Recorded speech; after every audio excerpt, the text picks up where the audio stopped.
জ্বালানি গ্যাস সংকটের কারণগুলো আমি পড়ছিলাম। তো আমি জুন মাসের একটা রিপোর্ট পেলাম। তখনই সতর্ক করা হয় যে ঝুঁকিতে গ্যাস আমদানি এবং হতে পারে সংকট। এবং আরও কয়েকটা রিপোর্ট পেলাম যে বেশ কিছু কোম্পানি গ্যাস আমদানি করার বারবার আবেদন জানিয়েও আবেদন করার অনুমতি পায়নি।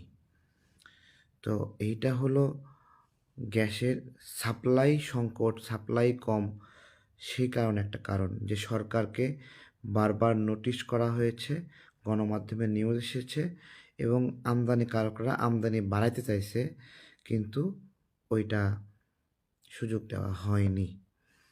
সরকার বলছে যে গ্যাসের সংকট নাই এবং বলছে যে সিন্ডিকেট করছে দোকানগুলো। তো আমার কথা হলো, যারা ব্যবসা করে, অসাধু ব্যবসায়ী যারা, তারা ফাঁক-ফোকর খুঁজবে তাদের প্রফিট জেনারেট করার জন্য, তারপরে সংকট দেখিয়ে দাম বাড়াবে। ঠিক আছে? আমার প্রশ্ন হলো, সরকার মানে জুন মাসে সংকটের বিষয়ে জানলো, প্রতিবেদন হলো, কিন্তু কোনো ব্যবস্থা নিল না।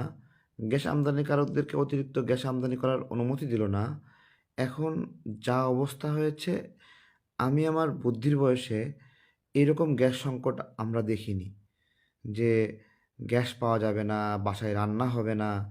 যারা ঢাকায় থাকেন বিশেষত, আমি জানি না ঢাকার বাহিরে যা পাবনা, বগুড়া, দিনাজপুর, পঞ্চগড়, সিলেট, খুলনা, বরিশাল, ঝালকাঠি, পঞ্চগড় বা যেখানে যেখানে আছে সেখানে গ্যাসের সংকটটা কেমন, সিলিন্ডার গ্যাসের দাম কেমন চলতেছে জানি না।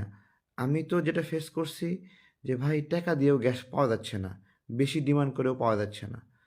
তো এই হলো একটা সামগ্রিক অবস্থা, আমাদেরকে একটা দেখাইলো যে তাদের দক্ষতা দেখাইলো, বিপদ পূর্বাভাস পাওয়া সত্ত্বেও তারা ব্যবস্থা নেয়নি, এটা একটা বিষয় হয়ে থাকলো। তো যাই হোক, গ্যাস জ্বালানি এইটা রাষ্ট্রকে চালায় রাখে। আমাদের প্রচুর গ্যাস নির্ভরতা। এখন তো এলপিজি, সিএনজির পাশাপাশি এলপিজি ব্যাপক জনপ্রিয় হচ্ছে। হ্যাঁ? তো এই বিষয়গুলো রাষ্ট্র কিভাবে এটা, এর আগে তো আমাদের প্রাকৃতিক গ্যাসের উপরেই নির্ভর ছিলাম আমরা, সেই আমাদের দেশীয় গ্যাসের উপরে। এরপরে যখন গ্যাসের উৎপাদন কমে গেল তখন বাইরে থেকে আমদানি করার বিষয়টা।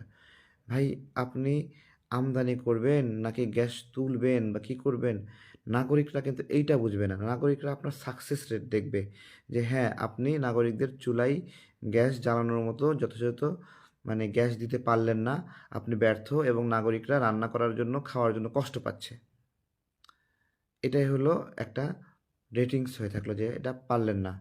এবং কোনো ভালো সুসংবাদও দিচ্ছে না যে গ্যাস সংকট কাটবে, গ্যাস আমদানি বাড়াবে অথবা কি।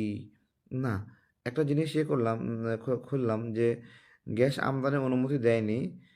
গ্যাস যারা আমদানি করে তাদের ল্যাব নাই সে অজুহাতে। তো আমার প্রশ্ন হলো, ল্যাব ল্যাব না থাকার কারণে গ্যাসের অনুমোদন দিচ্ছেন না। খুব ভালো কথা। তো আগে এতদিন তো ল্যাব কারোই নাই।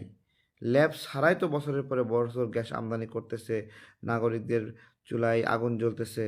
তো তারা ল্যাব ছাড়া আগে আগে ল্যাব ছাড়া চলতে পারলো, এখন আইসা গ্যাসের অনুমোদন ল্যাব ছাড়া আপনি দেবেন না। আরে ভাই, ল্যাব আপনি তৈরি করার জন্য শর্ত দেন, ধীরে ধীরে তৈরি করুক, এটার ফিটনেস বাড়ুক, কিন্তু আপনি সঙ্গে সঙ্গে নাগরিকদের চাহিদা তো পূরণ করা লাগবে, তাই না? এখন আমার প্রশ্ন হলো যে সরকারের হাতে ক্ষমতা, সরকার না হয় দোকানদারদের জরিমানা করবে, ক্ষুদ্র উদ্যোক্তা ব্যবসায়ীদের উদ্যোক্তা জরিমানা করবে, কিন্তু আমি ছোট ছোট আমি অনেকগুলো দোকানে নিজে একটু ফেস করার চেষ্টা করেছি যে ভাই সমস্যা কী। তো বলতেছে ভাই, দিনে আমার এখানে ১০০-১১০টা গ্যাসের ডিমান্ড আমার এখানে দিচ্ছেই, আসতেছে হলো ৪০টা, ৫০টা, ৬০টা। তো যেখানে ১০০ ডিমান্ড সেখানে যদি ৬০টা আসে, তাহলে আলটিমেটলি তো ৪০টা পরিবার তো সে তো রান্না করতে পারবে না।